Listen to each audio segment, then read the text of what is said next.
Praise the Lord. எப்படி இருக்கீங்க? நீங்கள்லாம் நல்லா இருப்பீங்கன்னு நான் விசுவாசிக்கிறேன். ரொம்ப நாள் ஆயிடுச்சு நான் வீடியோ போட்டு. ஏன்னா நான் கொஞ்சம் நடுவில் கொஞ்சம் பிஸியாக இருந்தேன். என்னால் போட முடியாத சூழ்நிலையாக இருந்துச்சு. பட் காட்ஸ் கிரேஸ் இன்னைக்கு வந்து நான் ரொம்ப நாளாக நான் ஒரு டாபிக் கர்த்தர் என்னோட வந்து பேசணும்னு சொல்லிட்டு இருந்தாரு. ஸோ அந்த டாப்பிக்கை இன்னைக்கு பேசலாம்னு ஆசைப்படுறேன். ஸோ என்னோட தமிழ் கொஞ்சம் அந்த மாதிரி கொஞ்சம் சில வேர்ட்ஸ்லாம் நான் தமிழில் கரெக்டாக நான் எக்ஸ்பிரஸ் பண்ண முடியாது, என்னை மன்னிச்சுக்குங்க. ஏன்னா எனக்கு அந்த அளவுக்கு தமிழ் வார்த்தைகள் அதிகமாக தெரியாது. பட் முடிஞ்ச அளவுக்கு நான் கரெக்டாக நான் ட்ரை பண்ணுறேன் என்னோட தமிழ் வார்த்தைகள் போடுறதுக்கு. ஸோ இன்னைக்கு நம்ம பார்க்க போகிற ஒரு பியூட்டிஃபுல்லான டாபிக் வந்து எல்லாருக்கும் தெரிஞ்சது தான். பட் கர்த்தர் எனக்கு கொடுத்த சில வெளிப்பாடுதல் வந்து நான் உங்கள்கிட்ட சொல்கிறேன். இன்னைக்கு வந்து நான் ஹார்ட் பற்றி பேசணும்னு ஆசைப்பட்றேன். ஏன்னா நீங்கள் பைபிளை வந்து பார்த்தீங்கன்னா எங்கே பார்த்தாலும் பார்த்தீங்கன்னா பழைய ஏற்பாடுலும் சரி புதிய ஏற்பாடுலும் சரி, கடவுள் வந்து எப்போவுமே ஏசப்பாவோ இல்லை பிதாவானவரோ அதிகமாக இருதயத்துக்கு முக்கியத்துவம் கொடுப்பாங்க. ஏன்னா ஹோலி ஸ்பிரிட்டும் தங்குறது இருதயம் தான். ஸோ வந்து இருதயம் என்றது ஒரு பியூட்டிஃபுல்லான ஒரு ஆர்கன், ஓகேங்களா? ரொம்ப அழகான ஒரு ஆர்கன். ஏன்னா நம்ம தாயோட வயிற்றுல ஃபர்ஸ்ட் ஆரம்பிக்கிறதான மொத ஆர்கனும் உருவாகிற ஆர்கனும் ஹார்ட் தான்.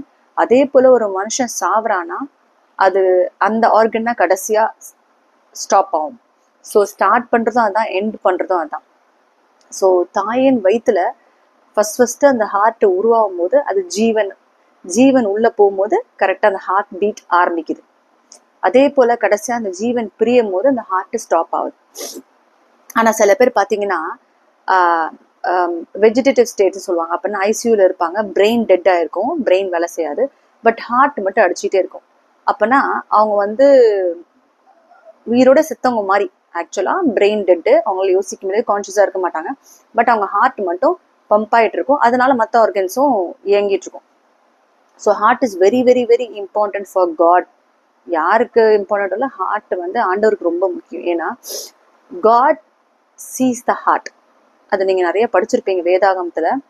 பழைய ஏற்பாடுல தாவீதை அனாயிண்ட் பண்ணும் போது காட் வந்து சாமுவேல்கிட்ட சொல்றாரு. ஆக்சுவலா நம்ம பழைய ஏற்பாடு எடுத்துட்டோம்னு வச்சுங்களேன், புதிய ஏற்பாடுக்கு அப்புறமும் பழைய ஏற்பாடுல நம்ம பார்க்கும்போது அதுல வந்து ஃபர்ஸ்ட் கிங்ஸ் 8th chapter 39, அப்பனா முதலாம் ராஜாக்கள் 8ஆம் அதிகாரம் 39ஆம் வசனம் நம்ம பார்க்கும்போது காட் சொல்றாரு, சவுல் சரியில்லை, இதுக்கப்புறம் அவனுக்கு பதிலாக ஒரு ஆளை நம்ம தேர்ந்தெடுக்கணும். நீ வந்து ஜெசி என்ற, அப்பனா தாவீதோட அப்பா பேரும் ஜெசி, அவங்க வீட்டுக்கு போயிட்டு நான் சொல்ற அதுல ஒரு சன்னை தான் நீ வந்து அனாயிண்ட் பண்ண சொல்றாரு.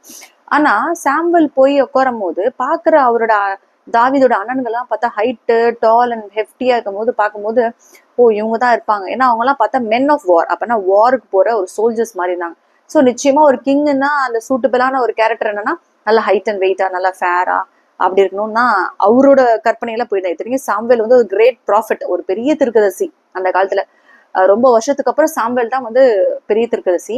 ஸோ அவரோட பார்வையிலையும் ஹைட் அண்ட் வெயிட் அப்படி இருக்கவங்க தான் வந்து கண்டிப்பா ராஜாக்கு தகுதி. ஏன்னா சவுல் வந்து இருக்கிறதுலே அந்த இஸ்ரேல்லே அவர் தான் டாலஸ்ட் பர்சனா, அவர் பெஞ்சமின் கோத்திரத்தார். ஸோ அதே மாதிரி தான் இவர் இதுலயே எண்ணிட்டு இருந்தார். தாவீது அப்படிதான், தாவீதுன்னு இல்லை, ஆண்டவர் தேர்ந்தெடுக்க போற மனுஷன் வந்து இப்படிதான் இருப்பாருன்னு அவரு ஒரு தோரணையில அங்க போய் உட்காந்துருக்கிறாரு. ஆனா கடைசியில ஆண்டவர் ஒவ்வொருத்தவங்களும் ரிஜெக்ட் பண்ணிட்டே வரும்போது சாம்பலுக்கே ஒரு டவுட் ஆயிடுச்சு. என்னடா அது எல்லா அப்ப கேட்கிறாரு ஒரு டவுட்ல, எல்லா பிள்ளைங்களையும் காட்டிட்டீங்களான்னு. அப்பதான் அவர் சொல்றாரு, இல்ல எனக்கு ஒரு பையன் இருக்கிறான், அவன் ஆடு மேய்ச்சிட்டு இருக்கான், அவனை கூட்டு வரட்டுமான்னு. அப்ப வந்து பார்த்தும் போது இவரு கற்பனை பண்ண டிஸ்கிரிப்ஷனே இல்லை. அதான் அங்க பியூட்டி. சாமுவேல் வந்து ஒரு கற்பனை. சில டைம் நம்ம வந்து ஒரு பர்சன்ட்ட நம்ம போன்ல பேசிக்கிட்டே இருப்போம், நம்ம அவங்கள பார்த்துருக்கே மாட்டோம், ஆனா அவங்க இப்படிதான் இருப்பாங்க, நம்ம ஒரு கற்பனையில இருப்போம், ஆனா நேர்ல பார்த்தா டோட்டலா டிஃப்ரெண்டா இருப்பாங்க.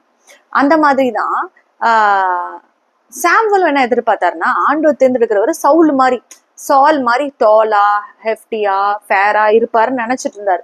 ஆனா கடைசியில தாவீது வந்து நிக்கும் போது அவர் ஒரு சின்ன ஸ்டேச்சரா, குட்டியா, சுருட்ட முடியாதுன்றப்பாரு, ஒரு சிவப்பு நிறத்துல இருந்திருக்கிறார். ஸோ டோட்டலா அவர் எதிர்பார்க்கவே இல்லை இவருன்னு. ஆனா ஆண்டவர் என்ன சொல்றாரு, இவனை தான் நீ அபிஷேகம் பண்ணும் அடுத்த ராஜாவும் சொல்லு. சாமுவேலுக்கு உண்மையா ஷாக்கா தான் இருந்திருக்கும். ஆனா ஏன்னா அதுல ஆண்டவர் ஒரு பதிவு பண்றாரு பாருங்க, மனுஷனும் முகத்தை பார்க்கிறான், தேவனும் இருதயத்தை பார்க்கிறார்.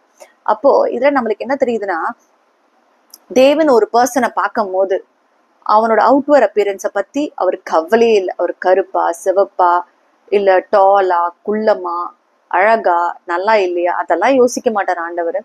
ஆண்டவர் மெயினா பாக்குறது அந்த இருதயத்தான். சோ எதுக்காக ஆண்டவர் அவ்வளோ ஒரு இம்பார்ட்டன்ஸ் இருதயத்தை கொடுக்குறாருன்னா, இருதயம் பார்த்தீங்கன்னா எல்லா எமோஷன்ஸும் பைண்ட் பண்ணியிருக்கும். இப்போ எக்ஸாம்பிள், சில பேர் நம்ம வயசானவங்களை பார்த்தீங்கன்னா அவங்களால ரெஸ்பாண்ட் பண்ண முடியாது. ஆனா நீங்க ஏதாவது சொன்னீங்கன்னா வெறும் உதட்டு மட்டும் சிரிக்கும், இல்ல கண்கள்ல சிரிப்பு தெரியும். ஏன்னா அந்த ஹார்ட்டால அதை அண்டர்ஸ்டாண்ட் பண்ணிக்க முடியுது. இல்ல நம்ம கோவமா திட்டுறோம், இல்ல சேடா அவங்ககிட்ட பேசுறோம்னா கண்ணில் தண்ணி ஒழும். அதை வந்து அந்த எமோஷன்ஸை வெளிப்படுத்துறாங்க. அது எங்க நம்ம ஃபீல் பண்ணோம்னா கண்டிப்பா ஹார்ட்ல தான். இப்ப நம்மள ஒருத்தவங்க வந்து நம்மள வந்து தப்பா பேசிட்டாங்க அப்படின்னு நம்ம கேள்விப்படுறோம், இல்ல பின்னாடி பக்கமா நம்மளை பத்தி ரொம்ப கேவலமா பேசிட்டாங்க அப்படின்னும் போது நம்ம தானாவே நம்ம இருதயம் உடையிற மாதிரி ஃபீல் பண்ணும். அப்ப நம்ம கண்ணுல தண்ணி வரும். நம்ம யாருமே சொல்ல தேவையில்ல, அடிச்சிருக்க தேவையில்ல, ஆனா தானாவே நம்ம அழுவோம். அதே ஒரு ஹாப்பி நியூஸ் நம்ம கேள்விப்படும் போது தண்ணி வரும், இல்ல சந்தோஷமும் வரும். So everything is connected with the heart. Heart is the very important organ and it is also very connected with God. நம்ம சில டைம் வந்து பாத்தீங்கன்னா பிரெயின் ஒன்று சொல்லும், ஹார்ட் ஒன்று சொல்லும். இப்போ எக்ஸாம்பிள், நம்ம ஒரு பர்சனை பார்த்து பேசுறோம், அந்த பர்சன் நம்மளுக்கு பிடிக்கல, ஆனா அவங்க கிட்ட வந்து எப்படி இருக்கீங்க, நல்லா இருக்கீங்களா, ரொம்ப சந்தோஷமா ஹாப்பியா பேசுவோம். ஆனா நம்ம இருதயத்துல ஏன்டா இவகிட்ட நம்ம பேசுறோம், ஐயோ கடவுளே இவ இப்படி பண்ணா அப்படி பண்ணா, இல்ல அவங்க இப்படி பண்ணாங்க இப்படி பண்ணாங்க அப்படின்னு நம்ம பிரெயின் வந்து நடிக்கும், ஹார்ட் வந்து ரியலா திங்க் பண்ணும். சில டைம் நம்ம சில பேருக்கு காசு கொடுக்கும் போது வெளி தோட்டத்துல நம்ம காசு கொடுக்குற மாதிரி ஹெல்ப் பண்ற மாதிரி இருப்போம். ஆனா நம்ம இருதயத்தை வந்து ஐயோ உங்களுக்கு கொடுக்கணுமா, சரி ஓகே போ அப்படின்னு நம்ம கஷ்டப்பட்டு கொடுப்போம். இல்ல ஆண்டருக்கு ஒரு ஆஃபரிங் கொடுக்குறோம்னா சில பேர் சந்தோஷமா கொடுப்பாங்க, சில பேர் ஐயோ கொடுக்கணும் என்ற பேர்ல கொடுப்பாங்க. ஸோ இது டிஃபரன்ஸ் இருக்கு, பிரெயினுக்கும் ஹார்ட்டுக்கும் செம டிஃபரன்ஸ் இருக்கு. அதனால ஆண்டவர் the God sees the mind, God sees the brain அந்த மாதிரி எந்த ஆர்கனும் பத்தி பேச மாட்டாரு. God sees the heart. So இந்த எமோஷன்ஸ் எல்லாம் கனெக்டட் ஆகுனால நம்ம ஹார்ட் வந்து ரொம்ப லிங்க்டுஃபுல்லா இருக்கும். எப்பவுமே அது வந்து நம்மளோட கனெக்டடா இருக்கும். இப்போ வந்து சில டைம் வந்து இப்போ இந்த ஆக்சுவலா ஹார்ட் வந்து ஒரு ஹார்ட் டிஸ்க் மாதிரி, ஒரு லேப்டாப்ல இருக்கிற ஒரு ஹார்ட் டிஸ்க் மாதிரி. அது மட்டும் இல்லாம நம்ம என்ன பாக்குறோம்னா ஸ்பிரிட் ஆஃப் மேன், நம்ம ப்ராவர்ப்ஸ் 20:27ல, நம்ம ப்ராவர்ப்ஸ் 20:27 1 செகண்ட். அப்பனா நீதிமொழிகள் 20ஆம் அதிகாரம் 27ஆம் வசனம். அதுல என்ன கொடுக்கப்பட்டிருக்குன்னா 20:27ல, the spirit of man is a candle of the Lord, searching all the inward part of the belly. அப்பனா ஆண்டர் அந்த ஸ்பிரிட் ஆஃப் மேன், நம்மளுக்குள்ள ஆண்டர் ஜீவ சுவாசத்தை ஊதுனார்ல, அது ஆக்சுவலா is a candle of the Lord. Candle of the லார்ட்னா நம்ம ஒரு இருட்டுல போறோம், ஒரு கேண்டில் எடுத்துட்டு போவோம். எதுக்குன்னா அதுல என்னென்ன பொருள் இருக்கு, நம்ம வெளிச்சம், அது வெளிச்சம் கொடுக்கும். அதே மாதிரிதான் ஆண்டவர் நம்ம தாயின் கருவில உருவாகும் போது ஃபர்ஸ்ட் ஸ்பிரிட் ஆஃப் லைஃப் கொடுக்குறாரு. ஏன்னா all the spirit of life, இந்த உலகத்துல இருக்கிற அத்தனை பேரோட spirit of life comes from the lord. So ஆண்டவர் தான் அந்த பிரெத் ஆஃப் லைஃபை ஊதுறாரு. ஸோ ஒன்ஸ் அது என்டர் ஆகும் போது, அந்த செல்குள்ள என்டர் ஆகும் போது இது ஹார்ட் தான், அது உண்டாகிறத ஹார்ட் தான். ஸோ அந்த ஹார்ட் வந்து it absorbs the spirit of life. அப்ப அது என்ன பண்ணுது, அந்த ஸ்பிரிட் ஆஃப் லைஃப் இங்க அழகா கொடுத்துருக்காங்க, அந்த spirit of man is the candle of the lord. அப்ப நம்மளுக்குள்ள இருக்கிற ஆவி தான், அப்பனா ஆண்டர் செலுத்தினதான் ஆவி. அது என்னன்னா ஒரு டார்ச் லைட் மாதிரி இருக்கு நம்ம ஹார்ட்டை. அப்ப நம்ம அதான் ஆண்டர் சொல்லுவது, the Lord searches the hearts and try the reins சொல்றோம். சர்ச் த ஹார்ட்னா நம்ம ஒரு இருட்டு அறையில போறோம், ஒரு கேண்டிலோ இப்ப டார்ச் லைட்டோ, இல்ல நம்ம இப்ப செல்போன்ல இருக்க டார்ச் லைட்டோ அதை ஆன் பண்ணிட்டு நம்ம சர்ச் பண்றோம். The same way the spirit of man which is inside, which is being given by God, கடவுளால கொடுக்கப்பட்ட அந்த ஆவி என்ன பண்ணுது, ஒரு கேண்டில் மாதிரி இருந்துட்டு, ஒரு மெழுகுவத்தி மாதிரி இருந்துட்டு என்ன பண்ணுது, அந்த வெளிச்சத்துல என்ன பண்ணுதுன்னா, ஒன் செகண்ட், அது வெளிச்சத்துல என்ன பண்ணுதுன்னா நம்மளுக்கு வந்து நம்மளுக்குள்ள இருக்கிறதான எல்லா காரியங்களும் கர்த்தருக்கு வெளிச்சமா போட்டு காட்டுது. ஓகேவா, ஒரு ஸ்கிரீன்ல டிஸ்பிளே ஆகுது. So God knows everything, what are we thinking. Sorry for the disturbances. ஓகேவா, ஆண்டவர் வந்து நம்மளுக்கு இருதயத்துக்குள்ள இருக்கிறது எல்லாமே இந்த கேண்டில் சர்ச் பண்ணி கொடுத்துருது. ஸோ அதனால தான் அழகா ஆண்டவர் சொல்றாரு, உள்ள இருக்கிறது எல்லாத்தையும் ஆண்டவர் சர்ச் பண்ணு, அப்படியே ஸ்கேன் பண்றாரு. ஏங்க இப்ப இருக்கிற காலகட்டத்துல நம்ம உள்ள இருக்கிற ஆர்கன்ஸ் நம்மளாலே பார்க்க முடியாது. இப்ப ஹார்ட்லயே நம்மளுக்கு ஒரு பிளாக்கு, இல்ல ஹார்ட்ல வந்து சரியா ரத்தம் ஓட்டம் ஓடலன்னா நம்ம எக்கோ ஸ்கேன் பண்ணலையா, அந்த ஸ்கேன்ல வந்து கிளியரா காட்டிடுது. அது மட்டும் இல்லாம நம்ம ஆன்ஜியோகிராம் பண்ணும்போது எங்கெங்க பிளாக்ஸ் இருக்கு, அப்பனா வெயின்ன்றது ரொம்ப மெலிசா இருக்கும், அதுல எங்கெங்க கொலஸ்ட்ரால் பிளாக்ஸ் இருக்குன்னு சொல்லிட்டு ஆன்ஜியோகிராம் மூலமா டை போட்டு அதை இன்ஜெக்ட் பண்ணி அதை அழகா தெளிவா காட்டுது, எங்கெங்கெல்லாம் பிளாக்ஸ் இருக்குன்னு. 70% 20 என்ன பர்சன்டேஜ் கிளியரா காட்டுது. அப்ப மனுஷனே இவ்வளவு அழகா கண்டுபிடிச்சு ஒரு ஸ்கேன் என்ற ஒரு டிவைஸ், அல்ட்ராசோனிக் ஸ்கேன் என்ற டிவைஸ் வச்சு அப்டமன் ஸ்கேன், என்னென்ன scan, brain scan, MRI scan, என்னென்னமோ ஸ்கேன்ஸ் எல்லாம் வருது. ஸோ ஆண்டவரால் உண்டாக்கப்பட்ட மனுஷனே அந்த மூளையை வச்சுக்கிட்டு என்னென்னமோ கண்டுபிடிச்சு அதை ஸ்கேன் பண்ணி உங்களுக்கு இந்த ப்ராப்ளம் இருக்கு, உங்களுக்கு அதுல ப்ராப்ளம் இருக்கு சொல்லும் போது கச்சரால முடியாதா? ஏன்னா அவர் தான் நம்ம ஜீவ சுவாசத்தை ஊதினார். அப்ப அவரால் ஈஸியா நம்ம ஹார்ட்ல என்ன இருக்குன்னு நம்மளுக்கு கிளீனா தெரிஞ்சிடும். நம்ம ஆண்டுகிட்ட நம்ம போய் சொல்ல முடியாது, இல்ல ஆண்டவரே நான் நம்ம மன்னிச்சுட்டேன் ஆண்டவரே, நான் அதை பத்தி நினைக்கவே இல்லை ஆண்டவர், நான் அவங்களை பத்தி பேசவே இல்லைன்னு ஆண்டுகிட்ட நம்ம போய் சொல்லவே முடியாது. ஏன்னா கண்டிப்பா ஆண்டவர் எல்லாத்தையும் பார்த்து கொண்டிருக்க. நம்ம இதயத்துல என்ன இருக்குதுன்னு நிச்சயமா தெரியும். நம்ம வெளியில வேணா நம்ம வந்து மத்தவங்க முன்னாடி நம்ம நடிக்கலாம், மத்தவங்க முன்னாடி நம்ம ரொம்ப பரிசுத்தமா நடிக்கலாம், மத்தவங்க முன்னாடி நம்ம மன்னிச்சிட்டோம், மத்தவங்க முன்னாடி நம்ம ரொம்ப அன்பு செலுத்துறாம நடிக்கலாம். பட் தேவன் முன்னாடி நம்ம நடிக்கவே முடியாது. பிகாஸ் கடவுளுக்கு எல்லாமே தெரியும். பின்னாடி வந்து பாத்துட்டு இருப்பாரு, நீ செம்மையா நடிக்கிற, நல்லா போய் சொல்ற அப்படின்னு கண்டிப்பா அவருக்கு தெரியும்.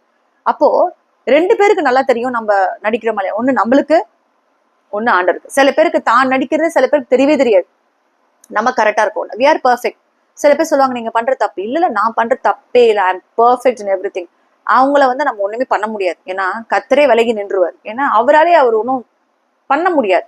அந்த மாதிரி நிலைமையில இருக்கிறாங்க. அப்போ வந்து நம்ம எப்பவுமே தேவனோட சமூகத்துல நம்ம ஆராய்ந்து பார்க்கணும். ஆண்டவரே என்கிட்ட என்னென்ன தப்பு இருக்கு, ஆண்டவரே எசப்பா, நம்ம ஆண்டவரே நான் ஏதாவது தப்பு பண்ணியிருந்தா நான் மன்னிச்சுக்கோங்க. ஏன்னா ஆண்டவர் சொல்றாரு, மார்க் 7th சாப்டர்ல 20 மார்க் 7ஆம் அதிகாரம் 20, 21, 22, 23 வசனங்களை பாத்தீங்கன்னா, இருதயத்தின் நிறைவினால் நிறைய காரியங்கள் வெளியே வருது. அப்பனா இருதயம் வெளியில என்ன சொல்லுதுன்னா, நிறைய விஷயங்களை வந்து அங்கேயும் தான் வெளியே வருது. அப்பனா இங்க இங்கிலீஷ்ல வந்து ஈவில் தாட்ஸ், அப்பனா கெட்ட சிந்தனைகள், அடல்ட்ரிஸ், ஃபார்னிகேஷன், மர்டர்ஸ், இந்த மாதிரி நிறைய விஷயங்கள் வந்து கவர்ச்சியஸ்னஸ், அதை நீங்க படிச்சு பாத்தீங்கன்னா நிறைய காரியங்கள் கொடுத்துருக்கு. ஒரு 13-12 காரியங்கள் கொடுத்துருக்கு. இதெல்லாம் எங்க இருந்து வருதுன்னா பிரெயின்ல இருந்து வரல, ஹார்ட்ல இருந்து வருதுன்னு சொல்றாரு ஆண்டவர். ஆண்டவர் தெளிவா சொல்றாரு, இருதயத்துல இருந்து வருது. அப்போ அதுதான் நம்மள கெடுக்குதுன்னு சொல்றாரு. அப்போ இருதயம் நம்மளுக்கு சுத்தமா இருந்தா நிச்சயமா என்ன செய்வாரு, நம்மளுக்கு இந்த மாதிரி திங்ஸ் எல்லாம் இந்த சொல்லப்பட்ட அந்த வசனத்தை சொல்லப்பட்ட எந்த விதமான சுவாபங்களும் நம்மளுக்குள்ள காணப்படக்கூடாது. நம்ம தேவனோட பிள்ளையா இருந்தா இதெல்லாம் நம்ம ஆராய்ந்து பார்க்கணும், இதெல்லாம் நம்ம கிட்ட இருக்குதா. அப்படி இருந்துச்சுன்னா அதை நம்ம ரெக்டிஃபை பண்ணணும். எப்படி ரெக்டிஃபை பண்றதுன்னா, ஆண்டோட வார்த்தையினால், ஆண்டவரே நான் உம்மால ஆண்டவரே ரட்சிக்கப்பட்ட பிள்ளை, ஆண்டவரே உங்களோட ரத்தம் என்னை சுத்திகரிக்கும் ஆண்டவரே, இதுல நான் விலகணும் ஆண்டவரே, ஆண்டவரே எனக்கு கிருபை தாங்க. ஏன்னா ஆண்டவர் இருதயத்தை பார்க்கும்போது நம்ம வந்து ஜட்மெண்ட் டேல நம்ம இறந்து போய் நம்ம தேவன் முன்னாடி நிற்கும் போது ஸ்கிரீன் பிளேல ஓடும் நம்ம என்னென்ன பண்ணணும். அங்க போய் நம்ம எதுவுமே பேச முடியாது. ஏன்னா பிசாசுக்கும் தெரியும் நம்ம என்ன பண்றோம்னு, ஆண்டவருக்கும் நம்மளுக்கு தெரியும் என்ன பண்ணணும். ஸோ நம்ம வந்து அங்க போய் நம்ம வந்து விலக்கிட்டு இருக்க முடியாது. நம்மளால வந்து அங்க போய் நம்ம ரைச்சியஸ்னஸை காட்ட முடியாது. ஸோ நம்ம எப்பொழுதுமே தேவனோட சமூகத்துல நம்ம தாழ்த்தி, ஆண்டவரே என்னோட இருதயம் சுத்தம் பண்ணும் ஆண்டவரே, சப்பா என்னை இருதயத்தை நான் சுத்தம் பண்ணுங்க ஆண்டவரே. என் இருதயத்துல அநேக காரியங்களுக்கு, இப்ப எக்ஸாம்பிள் நம்மளோட ஹார்ட்ல வந்து ஒரு பிளாக் இருக்குன்னா, ஒரு அடைப்பு இருக்குன்னா, அது என்ன பண்றாங்க, ஸ்கேன் பண்ணி அதை வந்து ஒன்னு ஓப்பன் ஹார்ட் சர்ஜரி பண்றாங்க, இல்ல ஆஞ்சியோபிளாஸ்டி பண்ணி அதை ரிலீவ் பண்றாங்க, அதை அந்த கொழுப்புக்கிட்டே கரைக்கிறாங்க. அதே போல நம்மளோட ஹார்ட்ல, ஸ்பிரிச்சுவலான ஹார்ட்ல ஈவில் தாட்ஸோ இல்ல கெட்ட சிந்தனைகளோ அது வந்து நம்மளோட இருதயத்தை கெடுக்கிற மாதிரி இருந்துச்சுன்னா, ஒரு மாதிரி எக்ஸாம்பிள் ஒரு கெட்ட கொலஸ்ட்ரால் மாதிரி இருந்துச்சுன்னா, நிச்சயமா நம்ம என்ன செய்யணும், நம்ம ஜோம் பண்ணி வேத வசனத்தின் மூலமா அதை சுத்திகரிச்சு அதை நம்ம அந்த அடைப்பை நம்ம ரிமூவ் பண்ணணும். அப்படி ரிமூவ் பண்ணாதான் நம்ம என்ன பண்ணுவோம், நம்ம வந்து கர்த்தருக்கு முன்பாக தைரியமா நம்மளால நிக்க முடியும். இல்லாட்டி நம்ம என்னதான் ஜோம் பண்ணாலும், சாரிப்பா, அப்ப நம்ம என்னதான் ஜோம் பண்ணாலும் கர்த்தர் வந்து நம்மளை ஏறெடுக்கவே மாட்டார். ஸோ இன்னைக்கு இந்த டாபிக் பத்தி நான் ரொம்ப நாளா பேசணும்னு நினைச்சேன். இதை பத்தி ஃபர்தரா நான் நிறைய பேசுறேன். ஸோ இதுல நம்ம என்ன நம்ம இருதயத்தை நம்ம சுத்தமா வச்சிருந்தா நிச்சயமா ஆண்டவர் பார்வைக்கு முன்பாக நம்ம வந்து சுத்த மனசாட்சியோட நம்ம இருக்கணும். ஒரு பியோர் கான்சியஸோட நம்ம எதுக்காக நம்ம சர்ச் போறோம், நம்ம சர்ச் போனா வீணான வார்த்தைகள் பேசாம கர்த்தரோட வார்த்தைகளை மட்டும் பேச, அது மட்டும் இல்லாம அன்பான வார்த்தைகளை பேச, யாரையும் ஹர்ட் பண்ணாம இருந்தாலே போதும். நிறைய பேர் வார்த்தைகளால் நிறைய பேர் ஹர்ட் பண்றாங்க. அது எவ்வளவு கஷ்டமா இருக்கும் மத்தவங்களுக்கு. நீங்க மத்தவங்களுக்கு ஆறுதல் சொல்லாட்டியும் பரவாயில்ல, but please don't hurt with your words, because words have power.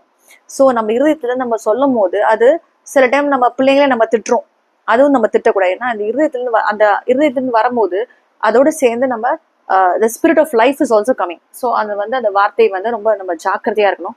So கர்த்தரோட சமூகத்துல நம்ம தாழ்த்தி நம்மளை ஒப்பு கொடுத்து, ஏசப்பா என் இருதயத்தை சுத்திகரிங்க ஆண்டவர், நம்ம ரத்தத்தினால் சுத்திகரிங்க. ஏன்னா இருதயம் என்றது தேவனோட ஆலயமா இருக்கு. இப்போ இந்த நியூ டெஸ்டமெண்ட்ல ஆவியானவர் நம்மளுக்கு டுவெல் பண்ற ஒரு இடமா, தங்குற இடமா நம்ம ஹார்ட் இருக்குது. அதை நம்ம தூய்மையா வச்சுக்கணும். அதுல கெட்ட சிந்தனைகள் இருந்தா எப்படி ஆவியானவர் ஒருவர்? நிச்சயமா வரமாட்டார். ஆவியானவர் உங்களுக்குள்ள இருந்தார்னா, கண்டிப்பா சொல்றேன், நிஜமான ஆவியானவர் உங்களோட இருந்தார்னா உங்க சுவாபங்களை நீங்க வெளிப்படுவீங்க. உங்களோட கனிகள் ஆண்டவர் சொல்றாரு, உங்களுக்கு நீங்க எப்படி ஒரு பர்சனை டிசைன் பண்ணுவீங்கன்னா அவங்க கனிகளால் அறிவீர்கள். கனி எங்க வருது? ஹார்ட்ல இருந்து தான் வருது கனி. புரியுதுங்களா? அப்ப ஹார்ட் தான் சுவாபத்தை வெளிப்படுத்துது. நீங்க அன்பானவங்களா, நீங்க பணிவானவங்களா, நீங்க ஹம்பிளா இருக்கிறீங்களா, மத்தவங்ககிட்ட கைண்டா பேசுறீங்களா, ட்ரூவா இருக்கிறீங்களா, இதெல்லாம் ட்ரஸ்ட்வர்தியா இருக்கிறீங்களா, இதெல்லாம் it comes from the heart. அதுதான் கனிகள். ஓகேங்களா? அப்போ உங்க ஹார்ட் தூய்மையா இருந்தாதான் ஆவியானவர் உங்களுக்குள்ள தங்குவார். அப்போ அந்த கிரியா வெளிப்படும். நீங்க செய்யற செயல்கள்ல, நீங்க மத்தவங்ககிட்ட பேசும்போது, மத்தவங்ககிட்ட பிஹேவ் பண்ணும்போது ஒரே மாதிரி இருப்பீங்க. உங்க சிச்சுவேஷன் தகுந்த மாதிரி நீங்க மாற மாட்டீங்க. நீங்க வீட்டுலனாலும் அப்படிதான் இருப்பீங்க, சர்ச் பண்ணாலும் அப்படிதான் இருப்பீங்க, உங்க வேலை சந்தில் அப்படிதான் இருப்பீங்க, இல்ல வெளியில எங்கேயாவது உங்க ஃபேமிலி மெம்பர்ஸ் வீட்டுக்கு போனாலும் இதேதான் சேமா நீங்க ஃபாலோ பண்ணுவீங்க. தவிர ஒவ்வொரு சுச்சுவேஷனுக்கு ஏற்ற மாதிரி நீங்க மாற மாட்டீங்க. ஏன்னா உங்களுக்குள்ள இருக்கிற ஆவியானவர், நீங்க நடிக்க முடியாது. ஆவியானவர் உங்களுக்கு சொல்லி கொடுப்பாரு நீ பண்ற தப்புன்னு. அப்போ உங்களோட இருதயம் தேவனோட ஆலயமா இருக்கிறபடினால, அங்க தங்குறபடினால நம்ம தூய்மையா வச்சுக்கணும். அப்ப நம்ம இருதயம் சுத்தமா இருக்கணும்னா நம்மளோட யோசனைகள்ல இருந்து, நம்மளோட செயல்கள்ல இருந்து, நம்மளோட கனிகள் எல்லாமே முடிஞ்ச அளவுக்கு நம்ம பெர்ஃபெக்டா இருக்க பார்க்கணும். So may God bless you. And அதுக்காக நீங்க ஒவ்வொரு நாளும் ஜோம் பண்ணுங்க. ஆண்டவரே என் இருதயத்தை சுத்திகரிங்க, நம்ம ரத்தத்தை நம்மளை கழுவுங்கன்னு சொல்லிட்டு நம்ம உண்மையா ஜோம் பண்ணும்போது நம்ம ஆவியான நம்மளோட இருதயத்துல தங்குவாரு. அந்த இடத்த அவருக்காக நம்ம ஆயத்த பண்ணி அந்த சுவாபத்தை நம்ம வெளிப்படுத்தும். Thank you so much for watching this. Praise the Lord.